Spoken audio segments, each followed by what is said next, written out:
Hello friends, welcome back to the channel মৌমার villa. এটা রিয়াদের বাড়ি। আর এখানে দেখো মিঠাই একটা ক্যাডবেরি নিয়ে এসেছে। এখন এখানে কেউ নেই।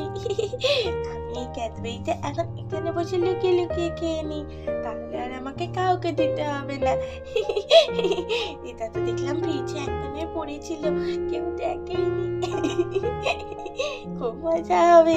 ক্যাডবেরি খেতে আমি কত ভালোবাসি। একদিন তো জিটুন বাড়ি কেউ আমার ক্যাডবেরি এনে দিতই না, মা তো খুব বকা দিত। এখানে দেখলাম নিশ্চয়ই টাকা এনে রেখেছে। যাই যাই, আমি এটা খেয়ে নিই। আর তখনই তো কমলার পিঠে চড়ে প্রিয়া খেলতে খেলতে বাড়ির দিকে ঢুকতে থাকে। চল কমলা চল, আমার তো খুব মজা লাগে তোর পিঠে উঠে ঘুরতে, কিন্তু আজকে তুই আমাকে অনেকটা ঘুরিয়েছিস, তোর আবার পায়ে না ব্যথা করে, তখন বুঝবি। আর এই বলে বাড়িতে এসেই তো কমলার পিঠ থেকে প্রিয়া নেমে পড়ে। খুব মজা হলো বল, আজকে আমরা দুজনে কত মজা করলাম। আর এই শুনে তো কমলাও জোরে জোরে মাথা নাড়াতে থাকে। আচ্ছা আচ্ছা চ, এবার তুই গোয়াল ঘরে যাবি চ। আর তখনই তো মিঠাই দেখে ফেলে প্রিয়াকে। আরে প্রিয়া দিদি, দেখলি তো আমার ক্যাডবেরিটা এক্ষুনি খেয়ে নেবে, কি করি, কি করা যায়? একটা বুদ্ধি আছে। যাই, এই ক্যাডবেরিটাকে আমি এইখানটায় লুকিয়ে রাখি, এই গাছের আড়ালটায় এইখানটায় লুকিয়ে রাখলাম। যখনই প্রিয়া দিদি চলে যাবে আমি ক্যাডবেরিটা বের করে ঠিক খেয়ে নেবো। না না, যাই আমার নিজের জায়গায় বসে পড়ি, নাহলে আবার প্রিয়া দিদি এসে তো আমাকেই সন্দেহ করবে। চল কমলা চল। আর তারপরে তো প্রিয়া কমলাকে নিজের জায়গায় রেখে দেয়। নে দাঁড়িয়ে থাক এখন তোর জায়গায়, আর এখানে দাঁড়িয়ে দাঁড়িয়ে তোর ঘাস পাতা খা। আজকে তো তোকে আমি অনেক কাটিয়েছি, অনেকটা আমাকে নিয়ে ঘুরলি কিনা। আচ্ছা চল দাদা, আবার আমি একটু পরে আসবো, তুই এখন খেয়ে নে, বুঝলি তো? যাই, এখনই তো ঘরে যাই, ঘরে গিয়ে বরঞ্চ একটু টিভি দেখি। আরে এই মিঠাই বনি, তুই এখানে কি করছিস?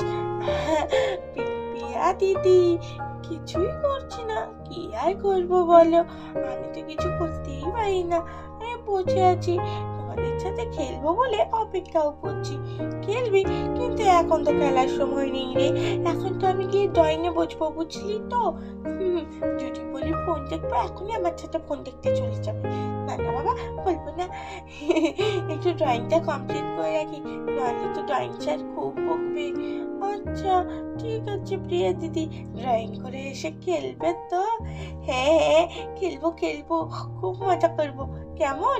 আর এই বলে তো প্রিয়া ঘরে চলে যায়।